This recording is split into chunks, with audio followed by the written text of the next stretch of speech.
Living in Berlin, where every street whispers history. In Berlin, no two walks are ever the same, even if you're headed to the same place. I have always wondered about tourism. What is it? Why spend a lot of money going to places and doing things that thousands of others also do at the same time as you? Surely travel should be an unplanned escapade across the light fandango. I'd rather explore Berlin on foot. Some people call them flaneurs, others a rambler, and some simply wander the streets of Berlin without any other intention but to relax, a stroll, a coffee and croissant, meander curiously and study some other objects around Potsdamer Platz. Berlin has been through the changes again. You can never say exactly what Berlin is, what it stands for. It's a city that strives for something but never quite achieves a single state of identity. Berlin has been through the ringer many a time. After the 30-year War, 1618 to 1648, Berlin, still in its infancy, had been decimated of housing and population, ravaged by passing armies of Swedes. Frederick William, the Great Elector, decided to bolster Berlin.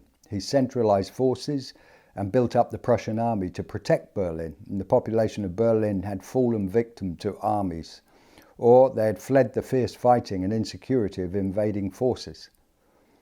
Frederick William decided that the best option was to invite the French Huguenots to come and settle in Berlin. He offered lots of attractive reasons why they should take up this offer. One of them was that they were being persecuted by the French king. He offered lots of attractive reasons why they should take up this offer. Help in establishing businesses, housing built especially for them, and a position of authority in some cases. The most attractive being that they could leave France where they were under persecution and find peace far away in Berlin. You would imagine that the Huguenots could have left their mark on Berlin's landscape. Today there are but a few, Montbijou Park and the odd street name that tells of French Catholic presence.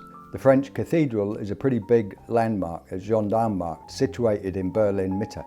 It's a short stroll from Friedrichstraße or Unter den Linden.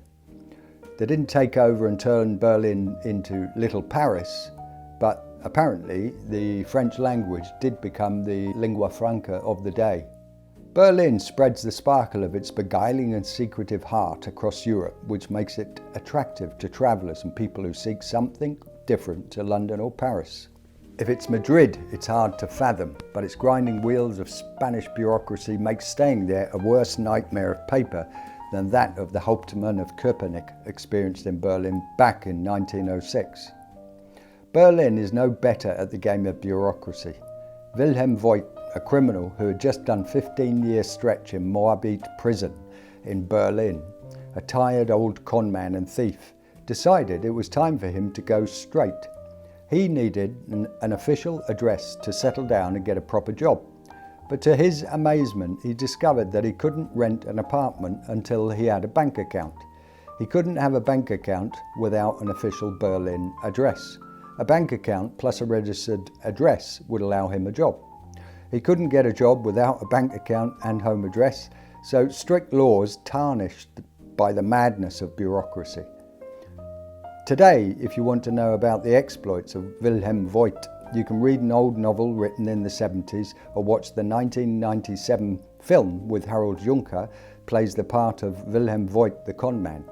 After not securing work or a bank account, the irate criminal decided to do what he knew best. He walked into a second-hand military clothes store and bought himself an officer's uniform. He then, wearing the uniform, marched into the police headquarters in Berlin and demanded that the duty sergeant follow his instructions. Hand over the treasury box and all its contents. That done, he locked up all the station's occupants and marched away with a small fortune under his arm. That's a Berlin story, one of lunacy and the madness of bureaucracy. Again, travellers from New York City's hustle and bustle, old merry England's humdrum drizzle, come to escape and find an adventure.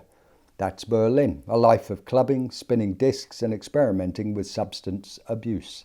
or to seek their inspiration in the hope of meeting their long-lost muse, or are common reasons why people come and stay in Berlin.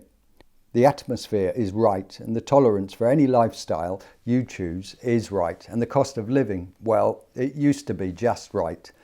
But that's all changed again, and you need a pretty penny or two to live in Berlin and feel secure these days. The way we live in Berlin is a bit like being on a survival course. The lay of the land can change as quickly as the light, and the sun goes down and then it rises again. Berlin is full of fresh ideas about how to reinvent itself. Normally, after some major catastrophe like a Cold War, a World War, or an economic crisis. The fall of Berlin Wall, or close shave with a political party that wants to take us back to the jackboot. It can also be just as well a change in underground ticket prices or a headline announcing that Berlin is broke again. Right now it's all about startups. That's a dim landscape. Right now it's all about startups. That's a dim landscape anyway. The bank is not interested in supporting anybody's disruptive ideas in business. Nor do landlords help out with cheap industrial rents. Everybody is on the make in Berlin. It'll all end in tears, and if you've lived in Berlin long enough, you know I'm right. Berliners don't plan for dramatic change. They dig in and refuse to budge. A new government, swing left, now right, let's go progressive, go old school politics. Militarised by taking from the poor to finance the armoury. It all rolls along just fine and dandy, and that's Berlin. Dig trenches and defend a way of life. After several decades of living in Berlin, I still can't tell you what Berlin is, what it stands for, or what it really believes in. That's a hard one to answer. I can only say that it depends on who you ask. Like bell-curved statistics, a Berliner is only able to tell you what happened, not what will happen. Some Berliners don't even realise that something happened, and they missed it. Their idea of Berlin is the sum total of the map in their own head. My map of Berlin is different to yours, and I still have the image of a wall partitioning the city in my head.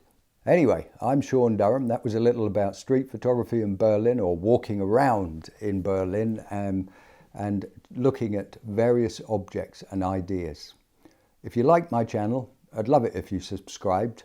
If you want to say something, please use the comments and just write whatever you like, so long as you stay decent. Anyway, have a great weekend. Bye-bye.